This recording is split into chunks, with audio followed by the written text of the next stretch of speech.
All right, here we go. Bobby and Nicole, they're awesome, man. Little ditty about Bobby and Nicole. And man, they're just doing the damn thing. They've got jobs and they've just chipped away one property at a time to make a better life for themselves, doing a little bit of co-hosting. And it's just very refreshing to talk to awesome people that have, made some strides to do a little better and make a better future for themselves and their kids. So that's what we're going to talk about today on this episode of Short-Term Rental Management. This episode of the Short-Term Management Show is brought to you by Short-Term Rental Long-Term Wealth. This is the book in the STR space, written by my lovely wife, Avery Carl. It has hundreds of reviews on Amazon, and it will teach you literally everything you need to know about STR. Short-Term Rental Long-Term Wealth, the book, wherever books are sold. Here we go. Short-term rental management is going to be an awesome day today, and we have some really cool guests. We got Bobby and Nicole. They are in Orlando. They have been buying about a property a year for a number of years, and they both have day jobs and children and the whole thing. So, guys, welcome to the party. Talk to me about how you got started in real estate. Totally. Yeah, so I've been a business development and sales representative for a company for 16 years. So of course, as a sales representative, you start at little to no salary, right? It's basically all commission. You make very little. So there's not a whole lot of cash to go around to buy houses and investments and that kind of thing. So long story short, I saved up enough cash to, go out and purchase something with the goal of finding something that would, create more cash flow outside of my W-2. So real estate obviously always tends to come to the top of the list when you're just kind of looking around the internet of things to do, things to invest in. A guy named Grant Cardone, I'm sure obviously everybody knows who Grant is. When you search real estate, you never stop hearing about Grant Cardone. He pops up everywhere. So I stumbled across his university and bought his How to Invest in Real Estate, or I forget what it's called, How to Get Started Investing in Real Estate or something like that. And Grant, of course, he preaches hey, you got to buy multifamily property. Don't buy one property. Make sure you're buying those multi-units so you always have somebody in there renting. If somebody leaves, you're, not losing, obviously, the, any money with the expenses you have on the property. So read that book and thought, what the hell, I have some money to invest. Let's try this real estate thing.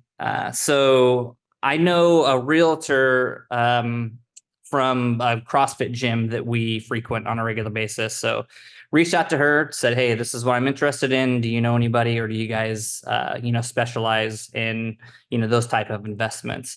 Well, she knew somebody on her team that did. Turns out that was Wade that works for you guys now at the short-term shop. So got introduced to Wade, and the initial goal was to, try to find that multifamily property. And keep in mind, this is the beginning of 2021. So this is where you had to pay a lot for a property. There was a lot of competition. Interest rates obviously were super low. There was a lot of good deals out there, but I could not get anything landed. I couldn't. We put in multiple offers. I don't know. It's probably a mixture of me just not knowing what the heck I was doing, and then a mixture of, other, investors coming in with more cash that were able to, get these deals. So after a number of offers that we put in that didn't go through, Wade let me know, hey, he was transitioning over to the short-term shop, and asked if I had heard of this gal named Avery Carl. Of course, I'm sure you've heard of her, Luke. So I started down the, bigger pockets road. So obviously went online, I researched Avery, Bigger Pockets came up. Listened to a few of her podcasts. Obviously, that turned into listening to YouTube videos and really just kind of digging into the short-term rental aspect of things. And being in Orlando, I thought, man, maybe this is the calling. We're in like one of the, what seems like the better markets in the U.S. to invest in a short-term rental property. On top of that, being able to use the property is something that really intrigued me. So I decided to go down that route, and that led into not a purchase in Orlando, but a purchase in Daytona Beach, which is about an hour away from us. Same thing kind of happened in Orlando, put in a number of offers, wasn't able to grab anything. Obviously, the budget was super tight because it was our first property. We had enough for a down payment. Because of that competition, I decided to look into another market and found a condo in Daytona Beach, which was our first purchase and first experience with any, short-term rental stuff there. So. Yeah, the Orlando thing, it just makes perfect sense. Makes perfect sense. Okay, cool. So the first one ended up being in what town again? Daytona Beach. Daytona Beach. Okay, got it. Now, are you still in sales right now? I am. Yep. Okay. And are you a student of sales? I feel that sales is like really the biggest asset in life. You got to sell yourself constantly. Maybe is that how you found good old Uncle Grant? Which I am a fan. I love him. He's a lunatic, but I am a fan. So just talk to me about sales in general. Like, have you studied it? Are you really into it? Obviously, if things maybe have taken off for you, you've been doing it for quite some time. Yeah, totally. Yeah. Sales has a bad rap, right? Sales, like if you're considered a salesperson, it's like, oh my gosh, I don't want to talk to you because you're going to try to sell me something. You're going to talk me into something that I don't want. I think, what I've learned in sales really is, you're working with somebody to figure out what they want and you're doing your best to go out and just find that, and if you become that, consultant versus the person that's trying to sell them something, the first few sales are going to be difficult, but once you get that, loyal base of customers, I mean, they're just going to send business your way and then just, becomes a little bit easier after that. So I found early on in my career that, if you treat people right, if you act more as an advisor, people will come to you versus you having to go to them. And then additionally, instead of trying to find those individual sales opportunities, work with that one person that maybe the person that's familiar with 100 opportunities that they could go after, partner with somebody that, can recommend you kind of thing. That's probably the biggest takeaway I've had. I'm a big fan. I like sales. We're all selling ourselves all day, every day. And it does get a bad rap. And people, oh, you're just trying to sell me something. Well, yeah, no crap, man. You're selling yourself to your wife every single day, whether you realize that or not, because she can go find a better option, quite frankly, but, all right, Nicole, a little bit about you. You are military and do have a day job as well, if you don't mind. Yes, I am in the Army Reserves, have been for 20 years, hopefully retiring into this year. And I also do IT support for a plastics company. So I do the logistics IT support. How much time does that require over the past 20 years for the reserves? So I've deployed once, and that was a 12-month stint, but generally I go 1 weekend a month and then 2 to 3 weeks during the summertime. So basically it takes away 1 weekend of my time with my family and, just doing double duty. So. All right. Well, thank you. And did you get into real estate before or after you met this gentleman? So when I was younger, my dad bought and flipped houses back in like 2000 to 2004. So I did a lot of the dirty work with my dad. So I knew somewhat of real estate and the benefits of it. Never really invested in real estate until I met Bobby. But prior to that, I was listening to some real estate podcasts and just educating myself in that area and trying to save up money for a property. Is your dad still around? Does he still own houses? He does not own houses. He ended up becoming a home inspector and ran his own business for like 20 years. But sold the properties for various reasons or? Yes, just getting out of the business. Got it. Okay. All right. So let's talk about that. Thank you, Nicole. Let's talk about that Daytona house. And I guess what is it? How much did it cost? How many bedrooms, et cetera? Yeah. So purchased for, oh my gosh, this is where the memory comes in here. Yeah, that's okay. Yeah, 400,000. It's a 2-bedroom condo on the beach. So it's got a literally beachfront, 3rd floor, wraparound balcony, full beachfront. I mean, you're eye level with the Atlantic there. Purchased what year? Purchased 2021. Oh, okay, 21. And this is one you had issues with weather, yeah? Yep, exactly. Hurricane. One of the many issues we've had there. Oh, many issues. All right, Opportunities. Yeah. what was the first issue? Yeah. Well, yeah. So the first issue was actually an assessment. So, we all love condo assessments. Here's the thing. When I purchased that property in 2021, that place was printing money. Like that's what really short-term rentals. I was like, holy smokes, why didn't I decide to do this, 5 years ago? Granted, it's probably a different ballgame 5 years ago. But things are going great. I wrote a timeline down here just so, I don't miss the dates. But so purchased in 21. We listed for the first renter in August of 21 and rented the property until May of 2022. And that's when we were hit with the assessment. So the condo building decided to do a complete outside concrete restoration project where they literally, restore any concrete on the entire building. So this is like a jackhammering the concrete out of the building that needs to be replaced, refilling it. So you can imagine if you're renting it in this time, it's loud. Obviously it's not super guest friendly. Well, long story short, that assessment ended up costing us $50,000. And this is not even a year into owning the property. And where do we get this $50,000? Luckily, you can't finance it, right? Exactly. Yeah. Yep. So luckily I was really good with, just my plan was to use the expenses from that property to buy another property. And because that property was doing well, I was on the verge of, okay, I've almost got, the down payment here ready for another property. Well, that assessment basically pretty much took that whole dang thing away. So luckily the rents were really good, that first year, built up a lot of cash. If I decided to put my cash in other areas, then I would have been in a different scenario. But luckily, I had a big CapEx account saved up. I had plans of using that for another investment. So I had some cash on the side to utilize for that. So obviously, when that happened, a lot of the units went up for sale.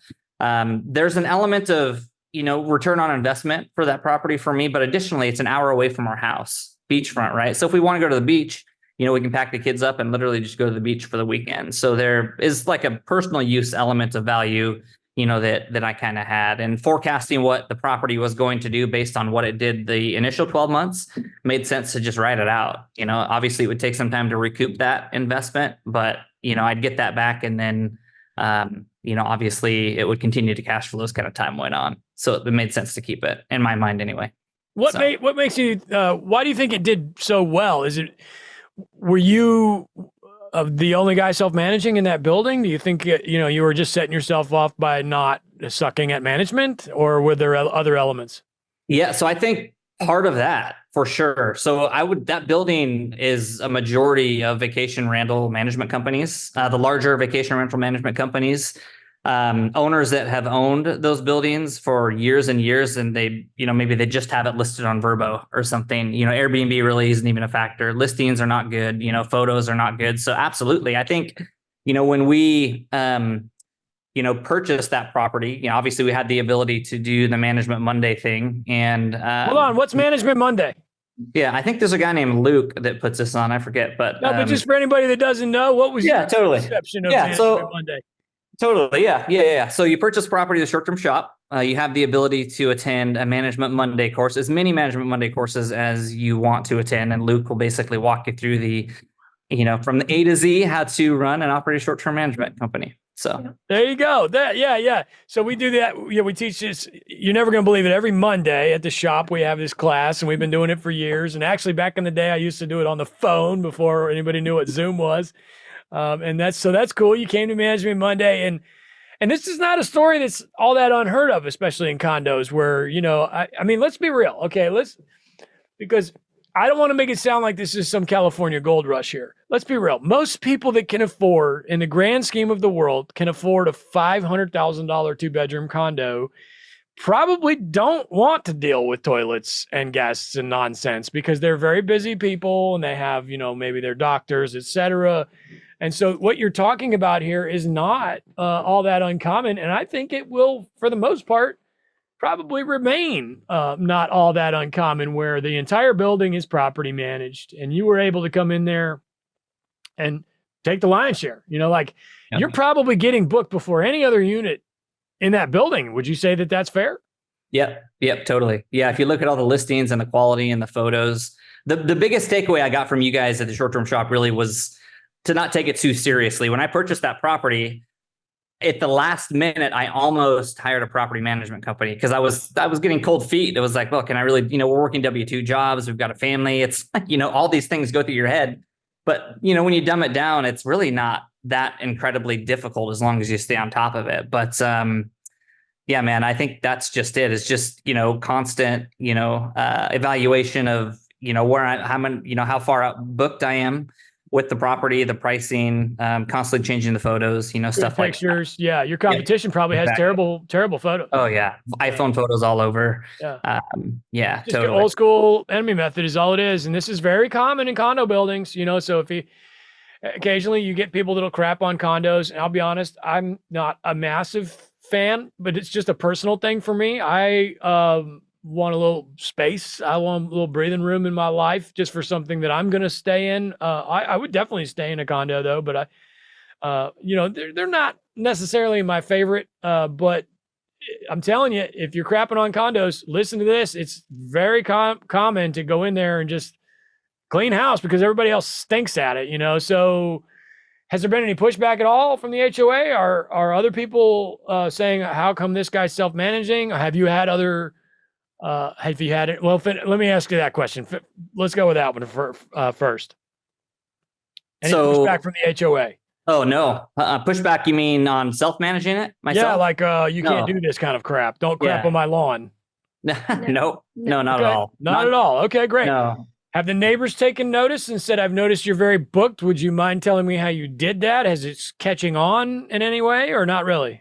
Not really. I think the majority of owners in the building, like their primary use is to use it as a vacation rental, right? So they don't really care. They don't care.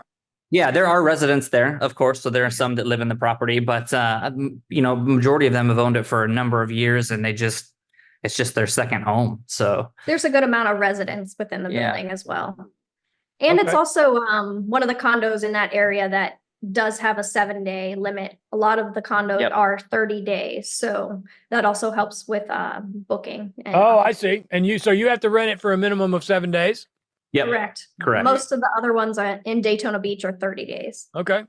But you have no problem filling the 7 day? Because in a lot of markets, it's usually like 3 or 4 days, but no problem in your market? No. Okay, cool. No. Cool.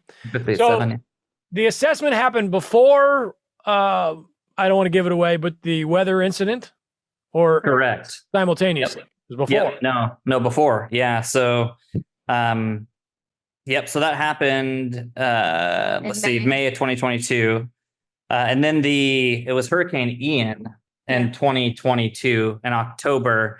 We had the gamut, man. We had, obviously we couldn't get into the condo, but I think the day after the hurricane and they opened the bridges. So to get into like the main, Atlantic Avenue area of Daytona, there are a few bridges that they shut down just because of the structure. They Flooding. had to, engineers had to go and make sure they were safe to drive over. When that opened, we were able to go to the property and there was water damage. We literally walked into like a puddle of water, like in the whole unit. So the kitchen cabinets, the drywall, it was basically all ripped out, needed to be ripped out and completely redone. So that obviously closed the property. Luckily I had good insurance, right? You want to have good insurance, especially if you're in a beach market. Insurance is a whole nother topic in Florida, especially. But, luckily, we were able to, it took 3 months from start to finish to bring it back online. So shut down for 3 months, no rental, back online in January of 2023. Okay. All right. So things have been pretty smooth since then. And you started shopping around and landed on another property? Yep. Yeah. So things went smooth since then. So in February of 2023, I purchased the second property in Blue Ridge, Georgia. So that came from, of course, funds that came in from that initial property. And then, of course, some, tax strategy, of course, to, obviously to help with that initial down payment to get into that second property. Is it okay to give a shout out to short-term rep or short-term shop agent? Absolutely. Okay. Yeah. I worked with Tom in Georgia for the second property. And that was I put in a number of offers, stuck with it, and eventually found a little 2-bedroom, 2-bath cabin. Let me back you up. Talk about your tax strategy. What are you talking about there? You cost seg the condo, or what did you do? Yeah. That's exactly it. You explain what that means. Yeah. So cost seg the condo, which basically, we had a cost seg company come in and, put together a cost seg study that allowed us to depreciate, everything within the condo to, increase the amount of refund that we were able to get at the end of the year. So because we also work W-2 jobs, I'm on the higher, tax percentage range. So being able to, do the cost seg on the condo, along with making sure I have all my material participation hours in and, making sure everything was aligned there, I was able to actually, decrease the amount of income that I'm taxed on an annual basis. So that helped contribute to, putting money down for that second property. The short-term rental loophole, as they call it. Yeah, exactly. Yeah, that's exactly. Who did you use for your cost seg? This was Madison. Madison. Okay. Yeah. Yona. Yep.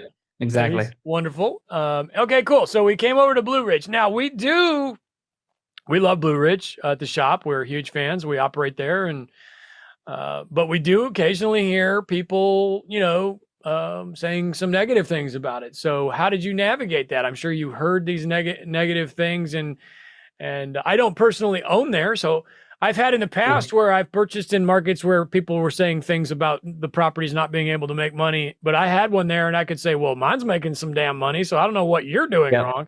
I don't have that in Blue Ridge. So can you speak to, the process and how you work through some of that negativity and if the property is being successful today?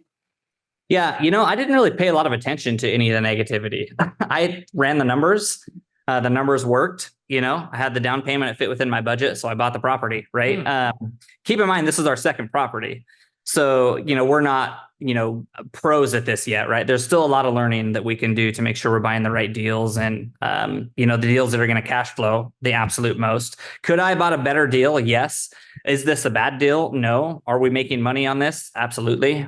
So, I think it's all in how you manage it. If you buy a property and like this property in Blue Ridge, if I were to buy it and then put it with a property manager, it's probably not going to do super well because they're not going to give it the TLC that we do, with making sure the photos are up to date, getting them redone every year, making sure the listing's optimized, making sure the pricing is optimized and the pricing, is changed according to occupancy, making sure the right amenity boxes are checked, all that stuff. So it's a property you have to stay on top of, like any property. You're not just going to set pricing and, hope for the best, as long as we're staying on top of it, reducing pricing if we do have those gaps in bookings to get them booked, we're, the property is doing just fine. So from like hey, buy the property, throw it with a property manager, maybe it might not do so well. Obviously that's relative to what property you buy and the investment. But from our perspective, it's been neat. Plus it's only 6.5, 7 hours away. So it's another property that we can go use. That's the joy of this, right? So if we want to drive up to the mountains, a 6-hour drive, we can go freaking use that property. So there's an element of personal use there, just like Daytona that, even if we, made a little bit, I think we'd still be fine with it. So I think it's also another learning experience for us because it's a lot different of a market than it is for Daytona Beach. Daytona Beach, we get a lot of northern guests come down, whereas our Blue Ridge property is a lot of drive-to market. So it's more weekend stays, shorter stays. So it's understanding the different markets. So that really helped us to have a better understanding and lead into exploring different markets and leading into, the business that we created and other things. So Short Term Shop Plus has live and recorded sessions on the following topics: creating compelling listings, marketing your STR property, setting up a new listing, managing from a distance, finding and acquiring your first or next STR. Live revenue management audits with the pros. Analyzing an STR for gross revenue. All of this and much, much more is now available at your fingertips with Short-Term Shop Plus. Everything you need to know to have success in the world of vacation homes and STR. Please join us at stsconsultation.com. That's stsplus.com or stsconsultation.com to learn more. Yeah. Let me ask you about the location in Blue Ridge. Do you want to be closer to town, further from town? Where is yours? And are you happy with the location? Yeah, so I hate to say if I could go back because I think you learn from everything. But so location wise, we're at the tip top. We're in Mineral Bluff, which is on the border there of North Carolina. So, they say, and revenue numbers do look a little better if you're closer to downtown Blue Ridge. If you have that Blue Ridge address, we have a Mineral Bluff address, so we have to make sure that we have keywords and stuff in, Airbnb and Vrbo to pick that stuff up, or we think it's working anyway. But we're happy with it. Like it's. And was it a little bit cheaper up there or not? Not really. Maybe, A little bit. I mean, at that time, again, this was February 22, so things were market was still pretty hot. You were competing like hot. We've been competing, with other buyers. So I guess at that point it was starting to cool off a little bit. Yeah. Okay, cool. But happy with it. It functions. It makes a couple of bucks, and no complaints on Blue Ridge. Yeah, no, and honestly, I'm not afraid to get somebody in there for a lower rate. You might have the owner that says, "Hey, I'm not going to rent this for less than $139 a night." I would rather rent it for, even if it's $99, it's a 2-bedroom cabin up in the mountains. A lot of last minute bookings. Sometimes, I'm okay with saying I'll mark it down to even $99 to get those gaps filled. Asses in seats, right? Like, I think you say that on a regular basis. Yeah. I'm fine filling the dates versus them just being, not booked and really not making any revenue. So I got I don't like to go to $100 on a 2-bedroom, but if I have to, then I have to. At that point it becomes a hotel room, right? So if they have options at a hotel for $100, then why wouldn't I just offer them? And then it keeps my cleaner happy, keep her working, keep him working, and that it just keeps everything flowing. Some Blue Ridge, and then where did we go from there? Tennessee. Yeah. So that's when we bought this one together. So in Tennessee, we worked with Levi up there. Yes. Yep. So that was an awesome experience. You want to talk a little bit about that one, or? Yeah. What is it? How big is it? How many bedrooms? Bedrooms, 2-bath in Sevierville. 2. What did you say? Did you say 2? 3-bedroom, 2-bath. 3-bed. Okay, cool. 3-2. And we knew we wanted to expand into that market. So we started looking. Well, how do you navigate it's a completely different type of negativity in that market. It's totally. We know you're going to get rented there, but there's so many people doing this. How could you want to do this? Oh my goodness, there's so many other people, blah, blah, blah. How did you navigate that? And did you care? No, we didn't care. We, we did the research, we saw the numbers and knew we wanted to break into that market. We liked this property just because it's outside of the chaos. This was the first time we had ever been there too, once we put an offer in on this house. So we didn't really know what Gatlinburg and all that was about. But we put an offer in on this house and we loved it because it was just off. It's in like the arts and crafts district of Sevierville. And it's just off of the chaos, and we really we get a lot of families. We are pet friendly. So I feel like we differ in that aspect. And a cabin is not right next door. It's not cabin row. It's just a little bit different than the normal that everybody books there. So we love it. Yeah, we didn't throw a dart. No, we did our research. Okay. We did the research. Levi really came through for us, and we're still working with him to find another one in that area. We really like it out there. Okay, great. And We've moved on to 3 markets now. Are you happy with that decision at this point? Would you rather they were all in one area? Sometimes we hear, people would rather have them next to each other, but no problems with the management being at a distance, or what are your thoughts on that? No, I think we do a great job of, finding a good team, finding a good cleaner, finding a good handyman for eyes on the property.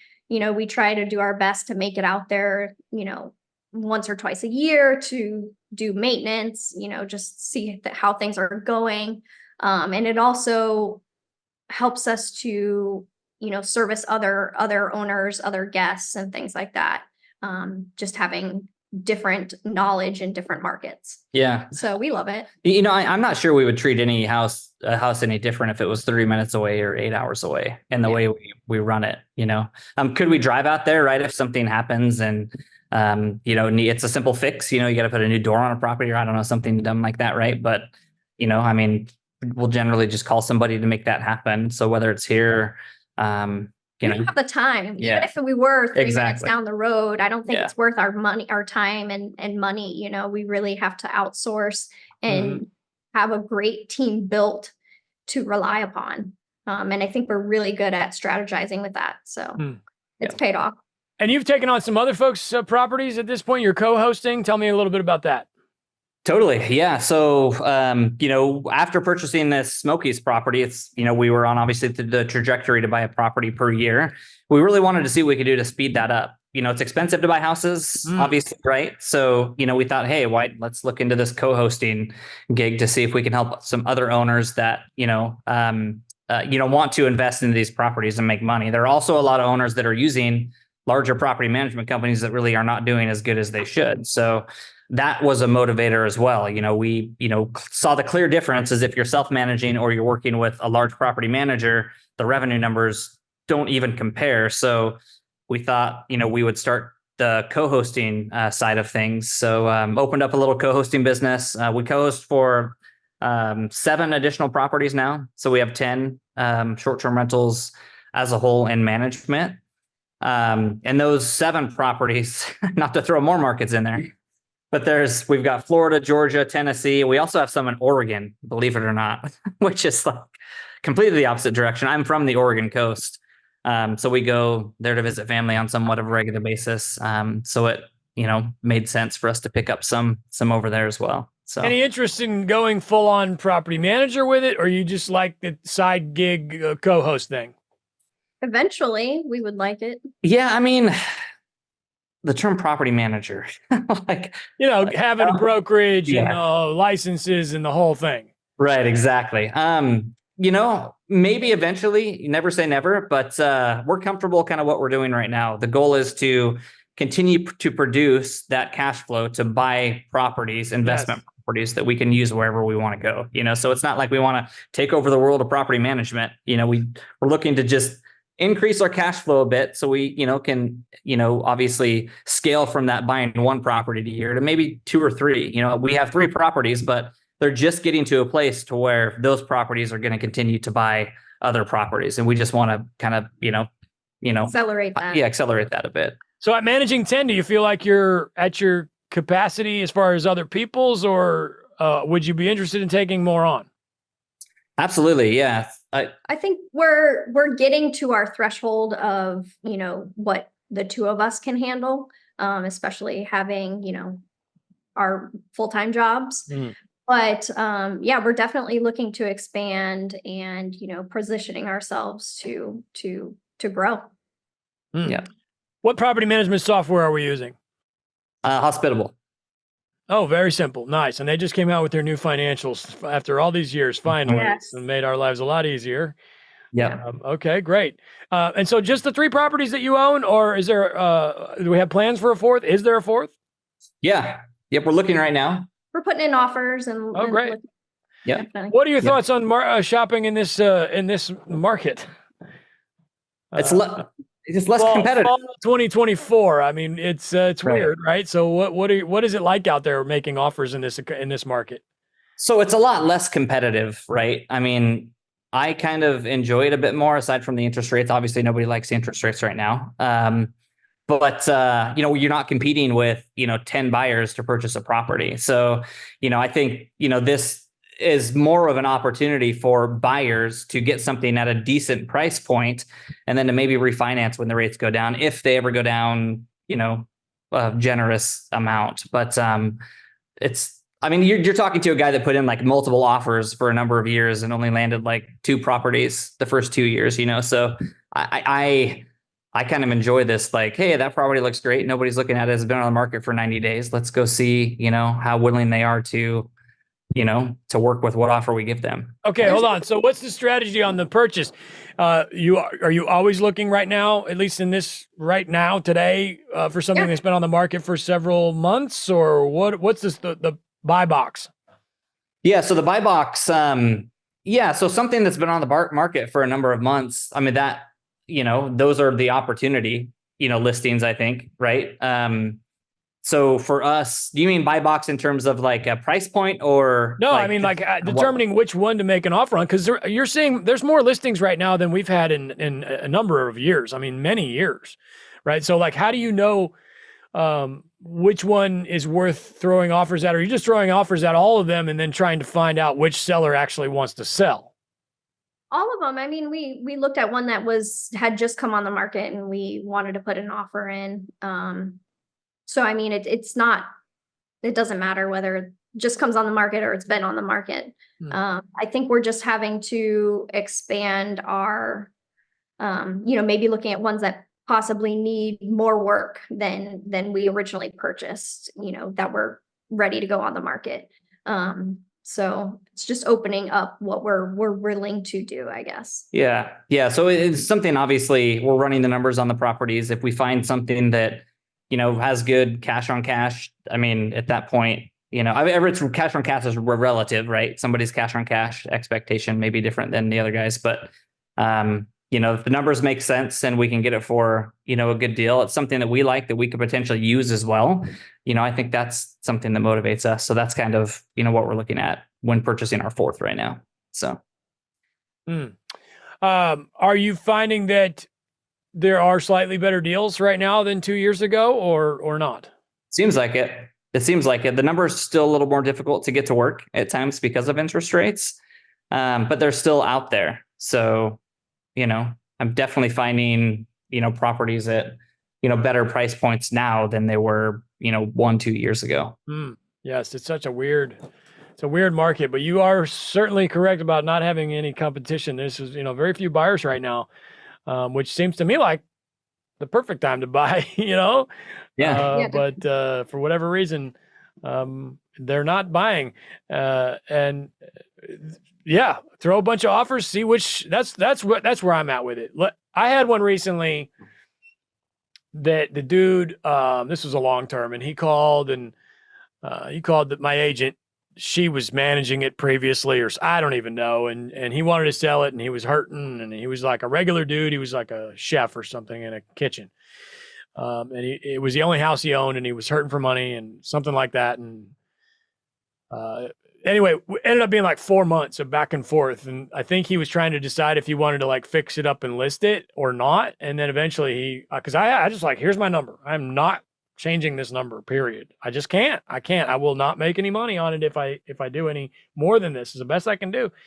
Eventually he came back and said, let's do it. He came back like within $2,000 at one point. And I was like, no, I'm dead serious. I can't, now again, this was like an off market thing, and it was a relationship based thing. It was through my agent, but for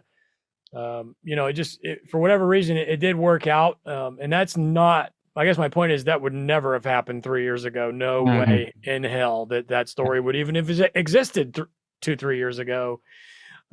So yeah, we just got to pay attention. It's just part of the job. You got to pay attention and learn what the new landscape is. And it seems to be changing fairly regularly right now.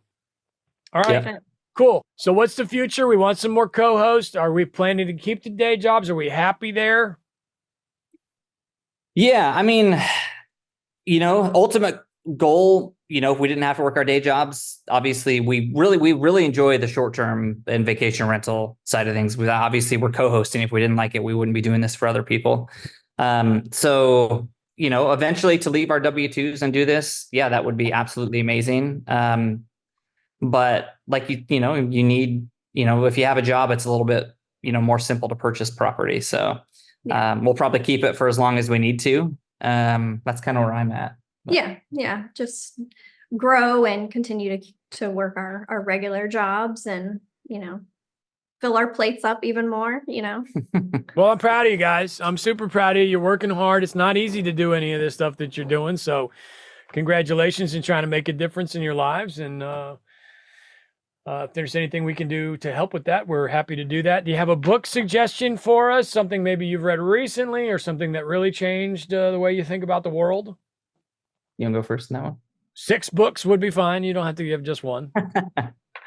One recently I read, it's like a self-motivation, personal development, is The Eagle and the Dragon by Chris Dufflin, entrepreneur, overcoming, just strength and perseverance. I love this. I do not know that book. Thank you. Yeah. I'm a big, So, I'm a big but still reader good. and I just love the title. So thank you. Will guarantee you, or Chris, whatever his name was that wrote the book, I will buy that book and put it in my queue. So thank you. On sale on Amazon. Nice. Eagle and the Dragon. That sounds like Yes. a Netflix series. Could be. Yeah. Okay. The one I think about the most, so Tim Grover, Relentless. He's also got one that's called Winning. It's great. Tim Grover, he was the trainer for Michael Jordan, Kobe Bryant, and Dwayne Wade. That's probably the number one in my book there. Of course, I want to say Rich Dad, Poor Dad, but you hear that on every freaking podcast. Every So, podcast. Yes. Yeah. I'm literally downloading Eagle and Dragon right now. there you go. There you go. It's very interesting. Eagle and the Dragon. Yes. I have not heard of this. It has very few reviews. Yes, but it's a good one. I like that. So, and it's like 5 years old with very few reviews. This is definitely in my wheelhouse. Okay, downloaded. All right, guys, it's been wonderful. Great to hear your story, and I'm super proud of you. Just keep waking up and getting it done. And how do we find you? Do you want to be found? Yeah. Okay. Totally. Yeah. Go ahead. Yeah, so a couple of places. So if you can find us on Facebook, obviously we're part of the Short Term Shop group. Our website for our co-hosting business is wandermorehosting.com. WANDER. Yep, exactly. Wander Cool. more. Yep. So probably the best. So you can wander a little more. Oh, that's what I was going to ask you about retiring. The day job. It sounds like you like your jobs. Do you like your jobs? That's very refreshing. I don't mind my job, and I'm going to retire from the Army, so that'll free up a little bit of time Yeah. for me. Cool. So yeah. Yeah. I don't like the non-freedom aspect. Let's just say that. I hear So, you. Yeah. I've done my job for 16 years now. So it's just literally like, it's just the job. I don't really know anything else, for most of my adult life, I've done that. Well, So you're yeah, making strides to, provide a better life for yourself. They're big strides, big giant strides. So congratulations. Yeah. And we thank you so definitely- much. I'm sorry. We enjoy what we do on the co-hosting side and on the short-term rental side. So that's our passion right now. There you go. Love it. Love it. We enjoy it too. And thanks for hanging with us on short-term rental management. And as always, don't overthink it. Thanks, Luke. Thanks, Luke. See ya. Thank you.